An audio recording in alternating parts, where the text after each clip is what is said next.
अगदी तुमच्या तोंडाला चव येईल अशीच ही रेसिपी आहे. पाहुणे आल्यावरती करू शकता किंवा मग तुम्हाला इतर वेळी घरामध्ये जर काहीतरी झटपट करायचे, वेळ कमी आहे पण काहीतरी चांगलं खायचं आहे, तेव्हासुद्धा तुम्ही ही रेसिपी करू शकता. त्यासाठी पहा, इथे 1 वाटी बेसन पीठ घेतलं आहे आणि आपण 1 वाटी दूध घेतले, पण हे दूध संपूर्ण लागणार नाही आहे आपल्याला. अगदी गरजेनुसार लागेल तसं दूध वापरूया. थोडा वेळ हे साहित्य दोन्ही साईडला ठेवून देऊया. गॅसवरती कढई गरम करण्यासाठी ठेवायची आहे. कढईमध्ये अगदी 1 चमचाभर फक्त तेल घातलेले आहे. आता इथे 2 मीडियम साईजचे कांदे अशा पद्धतीने कट करून घेतलेले आहेत. पहा, उभे असे कांदे कट केलेले आहेत मी. हे कांदे आपल्याला ट्रान्सपरंट होईपर्यंत परतवून घ्यायचे आहेत. गॅसची फ्लेम मीडियम ठेवलेली आहे. मीडियम फ्लेमवरती कांदा छान ट्रान्सपरंट होईपर्यंत परतवून घेऊया. तर पहा, इथे आपला कांदा अशा पद्धतीने सतत मध्ये मध्ये हलवत छान ट्रान्सपरंट होईपर्यंत आता परतवून झालेला आहे. यामध्ये मी खोबरं घातलं आहे. इथे खोबरं घालताना व्हिडिओ स्किप झालेला आहे. तर आपल्याला कांदा हलकासा असा सोनेरी रंगावरती आला ना हलकासा, की लगेचच खोबरं घालायचं आहे. त्याचबरोबर 2 हिरव्या मिरच्या घालायच्या आहेत आणि इथे मी अर्धा टोमॅटो घातलेला आहे. तुम्हाला जर टोमॅटो भाजीमध्ये जास्त आवडत असेल तर तुम्ही जास्त घातलात तरी चालेल. थोडंसं अद्रक घातलं आहे छान असं पातळ कट करून आणि लसूण पाकळ्या.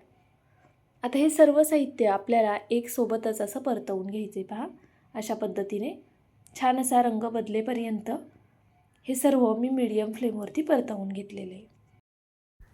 आता आपण हे थंड करून घेऊया आणि एका मिक्सरच्या भांड्यामध्ये काढून घेऊया. लक्षात घ्या, वाटण थोडं थंड किंवा कोमट झाल्यानंतरच वाटायला घ्यायचं आहे. आता वाटणावरनं तुम्हाला समजलं असेल, आज आपण तिखट पदार्थ करतो आहे. पदार्थ असा आहे की तुम्ही कधीच याची चव विसरणार नाही.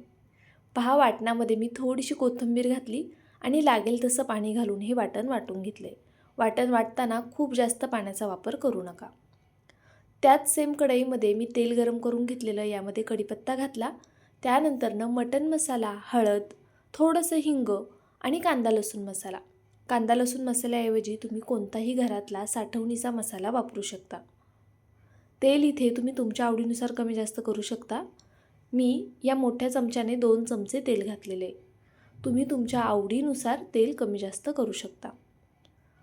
आता आपले हे मसाले घालून झाले की काही सेकंद फक्त हे मसाले तेलावरती मी परतवून घेतले. त्यानंतरनं हे जे वाटण करून घेतलं होतं ना, हे घालून घ्यायचं. वाटण वाटताना एक गोष्ट लक्षात घ्या, पाण्याचा वापर कमी करायचा आहे आणि वाटण छान बारीक वाटून घ्यायचे. तर पहा, आता हे वाटण घातल्यानंतरनं आपण हे सर्व छान असं परतवून घेऊया. पहा, असं मस्त तेल सुटेपर्यंत आपल्याला हे वाटण परतवून घ्यायचे. कमीत कमी 3 ते 4 मिनटं तरी वाटण परतायचे. 3-4 मिनटं असं मसाल्यांसोबत वाटण परतल्यामुळे ना भाजीला चव खूप छान येते. तर पहा, इथे मस्त असं तेल सुटलेलं आहे आणि वाटणसुद्धा छान असं आपलं परतवून झालेलं आहे. आता आपल्याला यामध्ये पाणी ॲड करायचं आहे. पण पाणी घालताना डायरेक्ट थंड पाणी घालू नका किंवा रूम टेम्परेचरवरचं सुद्धा घालू नका. पाणी शक्यतो कोमट किंवा छान असं गरम करूनच घालायचं. त्यामुळे भाजीला तरी खूप छान येते. तर पहा, इथे मी गरम पाण्याचा वापर करते आहे. गरजेनुसार पाणी घालायचे. तुम्ही नेहमी जशी भाजी करताना, कोणत्याही प्रकारचं कालवण करत असाल, आमटी करत असाल, ती जेवढी घट्ट ठेवताना त्यापेक्षा थोडंसं पातळ ठेवायचं आहे आपल्याला हे. आता यामध्ये मी चवीनुसार मीठ घालून घेतलं आहे. ही भाजी पुन्हा एकदा सांगते मी, किंवा आमटी कालवण थोडंसं पातळ ठेवायचं, नंतर ती घट्ट होणार आहे. तर चला, आता बेसन पिठाचं काय करायचं ते पाहूया. तोपर्यंत आपल्या आमटीला छान अशी उकळी येईल. तर पहा, इथे मी बेसन पिठामध्ये 2 चमचे पांढरे तीळ घालून घेतले. अगदी लहान चमच्याने इथे आपल्याला तीळ घालून घ्यायचे. त्यानंतरनं 1 लहान चमचा ओवा घालायचा आहे. त्याचबरोबर आपल्याला यामध्ये थोडीशी हळद पावडर घालायची आणि त्यानंतरनं मी यामध्ये मटण मसाला घालून घेणार आहे. तुम्हाला जर मटण मसाला स्किप करायचा असेल तर तुम्ही नक्कीच स्किप करू शकता.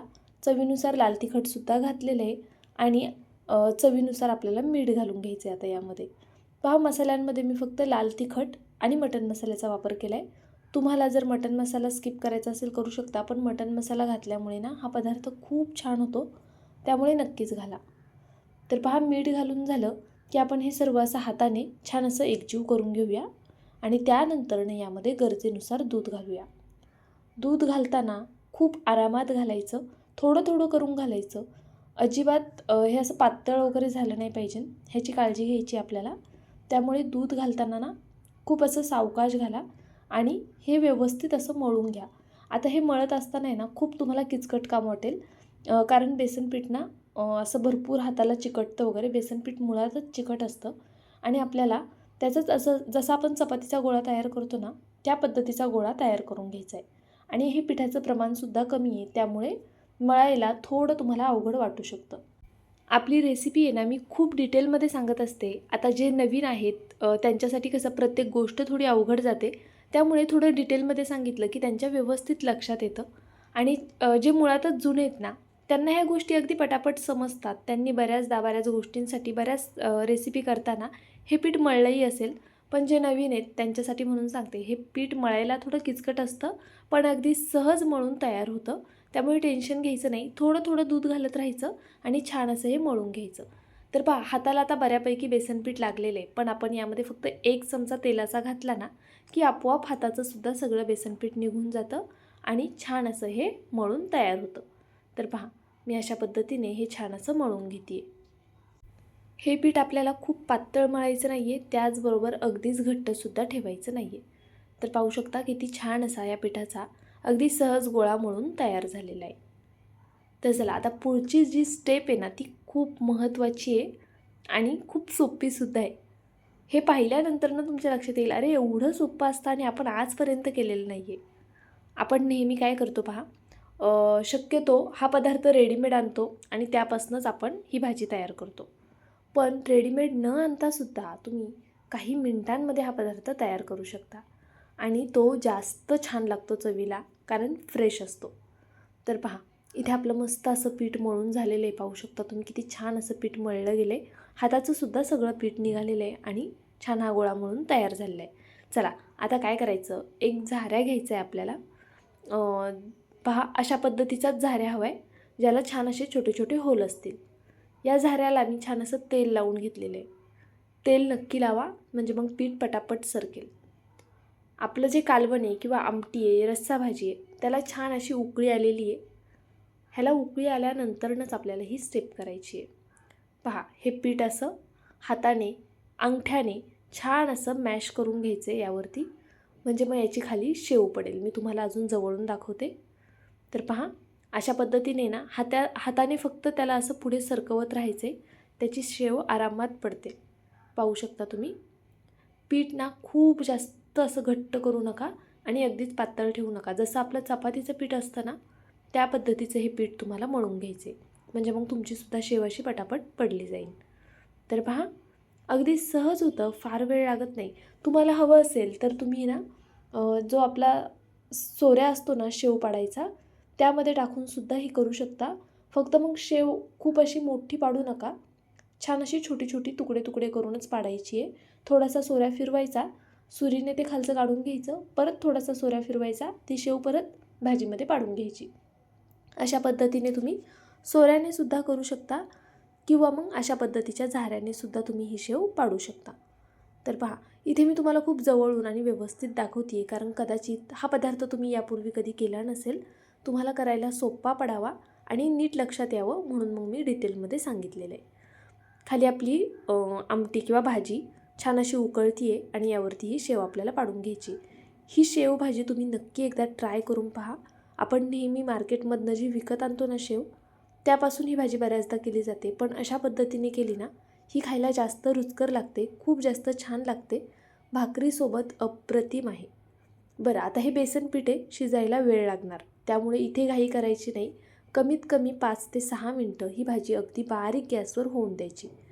त्यामुळे मी तुम्हाला सुरुवातीलाच म्हटलं ना की आपल्याला नेहमीच्या भाजीपेक्षा ही भाजी थोडी पातळ ठेवायची आहे, कारण अजून आपली शेव शिजायची आहे आणि बेसन पीठ आहे ते पाणी शोषून घेणार, त्यामुळे हिला निवांत होऊन द्यायची.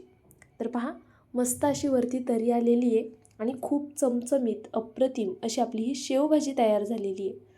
जर तुम्ही एकदा हा व्हिडिओ पाहून एकदा ही रेसिपी केली ना, खात्रीने सांगते आहे, घरात सगळ्यांना खूप जास्त आवडणार आहे ही रेसिपी. एवढी कमाल होते की तुम्ही नक्कीच आठवड्यातनं 4 वेळा तरी नक्कीच कराल. घरात भाजीला काही नसेल तरीसुद्धा अगदी झटपट होणारी ही रेसिपी एकदा नक्की ट्राय करून पहा. व्हिडिओ इथपर्यंत पाहिला आहे, थोडा जरी आवडला असेल तर प्लीज व्हिडिओला एक लाईक नक्कीच करा. नवीन असाल तर सबस्क्राईब करून घ्या आणि तुम्ही माझा हा व्हिडिओ कुठून पाहत आहे ते मला कमेंट करून नक्कीच कळवा.